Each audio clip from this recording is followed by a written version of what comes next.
Breakup नंतर मुली लगेच मूव ऑन कसं काय करतात? कोण म्हटलं आम्ही लगेच मूव ऑन करतो? ती पण आमची एक प्रोसेस असते. ती प्रोसेस मी तुम्हाला 30 ते 40 सेकंदात एक्सप्लेन करतो. प्रोसेसचा पार्ट 1 असतो त्यांचा, म्हणजे काय म्हणजे कुठंतरी ऍडमिशन घेणे, कुठंतरी काहीतरी मूव ऑनचा प्रोसेस आहे बरं का त्यांचा.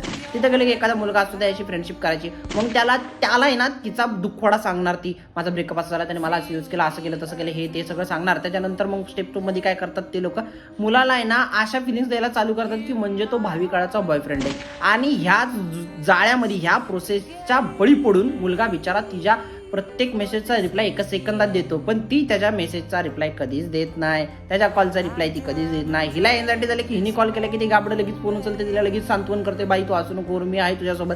आणि नंतर मग काही दिवसांनी त्याला फिलिंग्स अशा देतात की बॉयफ्रेंड आहे, आणि मग तो बिचारा मग काय, आणि मग त्याच्यानंतर अशा फिलिंग देतो की नवरोबाचा. बिचारा प्रोसेसला बळी पडून मग तो बिचारा आपला प्रपोज करून टाकतो. मुलगी म्हणते no no no no, it is not possible, we are better to be friends. आणि मग काय, पोराची लवडे, आजाद, आपला वन साइड